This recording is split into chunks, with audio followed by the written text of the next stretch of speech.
স্বাগতম ক্রিক ফ্রেন্ডসের নিয়মিত আয়োজন টোটাল ইম্প্যাক্টে আমি সৈয়দ সামি আছি আপনাদের সঙ্গে। আপনারা জানেন যে বিপিএলের আগামী আসরটা অনুষ্ঠিত হতে পারে ডিসেম্বর এবং জানুয়ারিতে, তবে এটার জন্য একটা বিকল্প ডেটও চিন্তা করে রেখেছে বিপিএলের গভর্নিং কাউন্সিল। এটা নিয়ে কথা বলার জন্য আজকে হাজির হয়েছি, আমার সঙ্গে আছেন মোহাম্মদ সাদমান। সাদমান, স্বাগতম। ধন্যবাদ। বিপিএল নিয়ে আসলে তোড়জোড় শুরু হয়ে গেছে। আমরা আসলে লাস্ট যেই 3-4টা ভিডিও বানিয়েছি বিপিএল রিলেটেড, এটা নিয়ে আসলে আরেকটা আপডেট আমরা জানতে পেরেছি। বিপিএলের আসরটা যদি ডিসেম্বরে আয়োজন না করা যায়, তারা আসলে একটা বিকল্প ডেটও আসলে ভেবে রেখেছে। এটা আসলে কি কারণে আপনার মনে হয়? আসলে বিপিএল এর গতকালে কিন্তু বলছিলাম যে গভর্নিং কাউন্সিলের নতুন চেয়ারম্যান যিনি হয়েছেন মাহবুব আনাম, তিনি কিন্তু গণমাধ্যমের সাথে কথা বলেছেন এবং বলেছেন যে একটা স্পোর্টস ম্যানেজমেন্ট কোম্পানিকে আসলে দায়িত্ব দেওয়া হবে বিপিএলটাকে রান করার জন্য, ভালোভাবে রান করার জন্য। সেইটারও কিন্তু আসলে প্রস্তুতি তারা শুরু করেছে, এখনও কিন্তু কাউকে আসলে দেওয়া হয়নি বা একটা টাইম ফ্রেম দিয়েছে যে আগস্টের দিকে আসলে ইভেন্ট ম্যানেজমেন্ট কোম্পানিকে দায়িত্বটা দিতে হবে। এরপরে তারা ফ্র্যাঞ্চাইজি চুজ করবে, এরপরে হচ্ছে অক্টোবরে গিয়ে হয়তো ড্রাফট হলেও হতে পারে। কিন্তু কথা হচ্ছে যে এই জিনিসগুলোর মধ্যে এখনও কিন্তু আসলে কোনো কিছু ফাইনাল হয়নি, এখনও অনেক কিছুরই কাজ বাকি রয়েছে। আপনি এই কাজগুলো শেষ করে এরপরে আপনার ডিসেম্বরের 2 তারিখে আমার মনে হয় আয়ারল্যান্ডের সাথে সিরিজ রয়েছে, সেটা শেষ হবে। শেষ করার পরে সেকেন্ড উইকে হয়তো চেষ্টা করা যাবে যে বিপিএলটা শুরু করা যায় কিনা। কিন্তু আপনি যদি দেখেন নতুন একটা বিসিবি বোর্ড আসার কথা, কারণ নির্বাচন আছে এর আগেই। সো বোর্ড আসলে তারা এই কয়েকদিনের মধ্যে মানে বিপিএলটা রান করতে পারবে নাকি, সেটা একটা বড় বিষয় হয়ে দাঁড়িয়েছে। আরেকটা বিষয় যে বিসিবি নির্বাচনটা যদি অক্টোবরে হয়, এটা আসলে ধারণা করা হচ্ছে যে অক্টোবরেই হবে। অক্টোবরে হলে নতুন একটা ম্যানেজমেন্ট আসবে, এটা প্রায় নিশ্চিত। মানে পরিচালকদের অনেকেই হয়তো বা থাকবেন না, নতুন পরিচালক হয়ে যারা আসবেন। যেহেতু এখনকার বোর্ডে কিন্তু মূল যে পরিচালকরা আছেন তাদের মধ্যে কিন্তু অনেকেই নেই, স্বল্প সংখ্যক পরিচালক দিয়ে বিসিবি পরিচালিত হচ্ছে। এই জায়গাটায় কিন্তু নতুন পরিচালকরা নিয়োগ পাবেন। তারপর বিপিএল এর দায়িত্ব আবার কার দিকে বর্তায়। আবার এখনকার কমিটি যেই প্রসেসটা মেনে তারা আসলে এগোচ্ছে, এটাতে তারা যে চেঞ্জ আনবেন না এই বিষয়টাও কিন্তু নিশ্চিত না। ঠিক আছে, তারা এই পরিকল্পনা হয়তো বা তারা আরো বেটার পরিকল্পনা নিয়ে হাজির হবেন। সেক্ষেত্রে বিপিএলটা পিছিয়ে যাওয়ার সম্ভাবনা কিন্তু খুব বেশি আমার মনে হচ্ছে। এখন বিপিএলটা পিছিয়ে গেলে আসলে আরেকটা উইন্ডোর কথা চিন্তা করে রেখেছে, সেটা হচ্ছে মে মাস।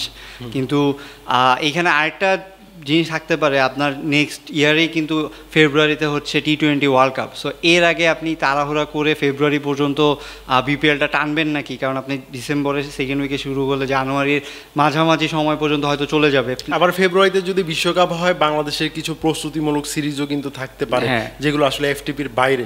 সেক্ষেত্রে আসলে আপনি জানুয়ারি শেষ থেকে আসলে অনেকটা বিজি হয়ে যাবেন ওয়ার্ল্ড কাপের আগ পর্যন্ত। সো এই টাইমটাতে বিপিএল আয়োজন করা খুব টাফ। কিন্তু এখন বলা আছে যে বিপিএলটা নতুন যে বিসিবি প্রেসিডেন্ট তিনি বলেছেন যে ডিসেম্বর জানুয়ারিতে এখন পর্যন্ত মানে রেডি করছেন বা সেইভাবেই তারা আগাচ্ছেন, কিন্তু একটা অল্টারনেটিভ উইন্ডো তারা তৈরি করে রেখেছেন। এখন অল্টারনেটিভ উইন্ডোর কথা যদি আমরা বলি, মে মাসে যদি হয়, আপনি যখন দেখবেন যে আইপিএল চলছে, পিএসএল চলছে, কারণ আইপিএল কিন্তু প্রায় 2.5 মাস পর্যন্ত চলে, তখন হচ্ছে এখন এই সময়টায় হলে আসলে বিপিএল কতটুকু মানে জৌলুস পাবে বা কতটুকু ভালোভাবে রান করা যাবে, সেটাও একটা কোয়েশ্চেন হয়ে রয়েছে। আরেকটা বিষয়, আইপিএলে যে ক্রিকেটাররা খেলেন তারা তো আইপিএলে খেলেন, আইপিএল এর বাইরে যারা ক্রিকেটার আছেন তারা কিন্তু পিএসএল এ কিন্তু চলে যাবেন। সো বাংলাদেশ প্রিমিয়ার লিগের ক্রিকেটার পাওয়া, বিদেশি ক্রিকেটার পাওয়ার ব্যাপারটা কিন্তু খুব টাফ হয়ে যাচ্ছে। সো সেই ক্ষেত্রে আমার মনে হয় যে দুইটাই আসলে মানে চিন্তার বিষয়। এখন যদি ডিসেম্বরে শুরু করতে পারেন, সেটাও আসলে প্রস্তুতি হিসেবেও কিন্তু নেওয়া যায়। যদি বাইলেটারাল সিরিজ আমরা বাইরে বাংলাদেশের প্লেয়াররা না খেলে, তাহলেও কিন্তু তারা খেলার মধ্যেই থাকবে, T20-র মধ্যেই থাকবে ওয়ার্ল্ড কাপের আগে।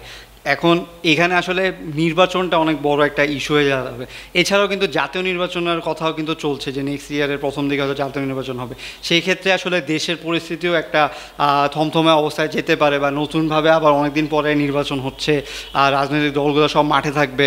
সো এখানে বিদেশি প্লেয়াররাও আসার একটা সিকিউরিটির একটা বিষয় রয়েছে, কারণ আপনার মাঠে যদি নির্বাচনী প্রচারণা চলে তখন কিন্তু পুরো রাস্তা ব্লক হয়ে থাকে। আমরা কিন্তু দেখেছি যে ভারতে যে লোকসভা নির্বাচন হয় তখন কিন্তু IPL আইপিএল আয়োজন করা হয়েছে সংযুক্ত আরব আমিরাতে। এরকম একটা সিচুয়েশন হয়, কারণ ভারতের মতো এত বড় দেশেও মানে ওরা প্রদেশ ভিত্তিক নির্বাচন হলেও তারা কিন্তু খেলার মধ্যে এই প্রভাবটা কিন্তু পড়তে দেয় না, যেহেতু ধরেন নির্বাচনের একটা সিকিউরিটি দরকার আছে, নির্বাচনের সময় আলাদা একটা সিকিউরিটি ব্যাপার আছে। আইন শৃঙ্খলা বাহিনী যখন এগুলোর সিকিউরিটি দেখবেন তখন আসলে বিপিএল এর জন্য আলাদাভাবে সিকিউরিটি তৈরি করা কিন্তু সম্ভব না, কঠিন। হ্যাঁ, তো সেই ক্ষেত্রে এইখানে তখনও কিন্তু আসলে বোর্ডকে ওই দিক দিয়েও চিন্তা করতে হবে যে আসলে মানে চেঞ্জ করে দেওয়া যায় নাকি উইন্ডো। এখন যেহেতু প্রথম হচ্ছে যে বিসিবি নির্বাচনটা রয়েছে, তার একটা নতুন বোর্ড যদি আসে, আমরা ধরলাম যে বিসিবি নির্বাচন হলো, নতুন বোর্ড আসলো, তারা আসলে কতটুকু মার্জ হয়ে বা আগের যারা এখন যারা রয়েছে তাদের সাথে মানে কানেক্ট, তাদের কাজটাকে সেইখান থেকেই আবার শুরু করে শেষ করতে পারে নাকি, সেইটা একটা বড় বিষয়। আর সেটা যদি না হয় তাহলে তো আসলে বিপিএলটা এই সময়টাতে হবে না, তখন মেতেই হয়তো চলে যেতে হবে।